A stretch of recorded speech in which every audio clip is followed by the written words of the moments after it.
Hello and welcome to the Injury Report podcast for the NFL Week 11. I'm Big Italy 42. Here talking about some top players, some key injuries that are going to have effect for maybe next week, maybe moving forward here, courtesy of Zach Scott Moxie.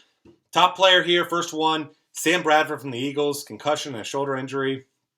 Non-throwing shoulder, which is good. He was solid so far with 236 yards and a touchdown and midway through the third quarter. And he's finally starting to look better. Obviously, that's not necessarily helping guys like Jordan Matthews who struggled in this game, but Bradford in general was doing well. Obviously, they do have some depth at the quarterback, depending on how you feel about Mark Sanchez. Looked good until the final interception, which was just bad decision. I mean, guy trying to make a play when there really wasn't a play to be made. But either way, so Sanchez has been an admirable play. I mean, he's been an okay play at times there. So if he does end up getting a start, which it looks like he might next week, then he's a guy you could throw in there. He's nice and cheap. GPP play. Certainly not a guy I trust in cash games, but Buccaneers pass defense. It's an okay defense. It's not one that you're worried about, but it depends on how much you trust Mark Sanchez. So for me, he'd be single bullet type of GPP guy next week.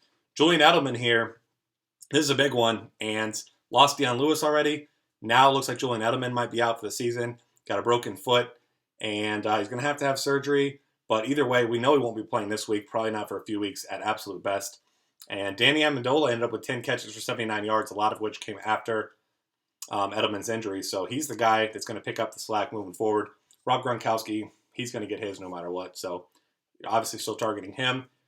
This game, Monday night, facing off against the Bills, a team that Tom Brady absolutely destroyed first time out, threw over 50 passes. So this is definitely going to be a volume passing attack again against the Bills, who have a pretty good run defense there. So definitely Danny Amendola, probably going to be one of the more popular plays this week.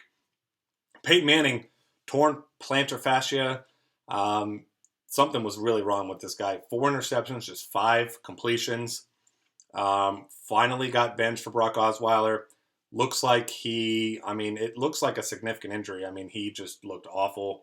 Hadn't looked great so far this year anyway, but it looks like the Broncos are pretty much going to let him rest, it kind of seems like. Looks like he kind of needs to. But we'll see how this goes throughout the week. Maybe best for them to let him go ahead and rest for a week, get Brock Osweiler in there, and we'll see. There were some joke tweets going out this morning about them signing Tim Tebow. Certainly don't think that'll be the case, but hopefully Manning's all right. We're in wait-and-see mode here with him to see what's going on moving forward, but doesn't look good for him. This is the type of injury you really only get better from with rest, so we'll see what moves on there.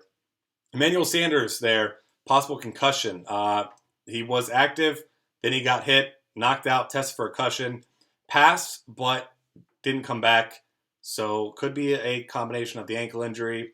Anyway, he already wasn't supposed to play a full workload here. So, and the Broncos were getting crushed in this one. It was ugly. So maybe it was a precautionary thing. You don't want to get him out there, risk another injury or a worse injury to the same thing with the game well out of hand. So biggest guy is going to step up into that.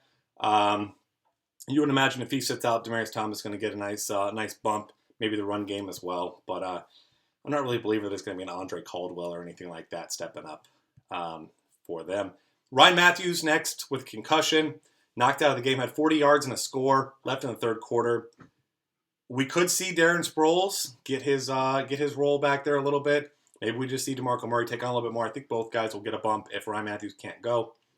But at the same time, they are going to be facing off against the Buccaneers, who it's an okay matchup, but really for me, it's probably going to be DeMarco Murray still the guy that you play. Throw Sproles in a couple tournaments, probably more so on DraftKings than on FanDuel because he gets a full point for PPR. But really, I think that the situation is just going to be more DeMarco Murray, who was getting the lion's share of the carries and touches anyway.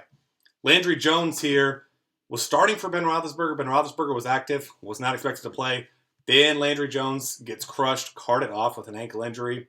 And Big Ben came in and just tore it up. 379 yards, 3 touchdowns. And now Antonio Brown obviously jumped back into fantasy relevance after a huge game from Roethlisberger the week before. Martavis Bryant had another big game as well. If you had D'Angelo Williams, which everyone did, I did. I mean, he was one of the most popular plays on the week.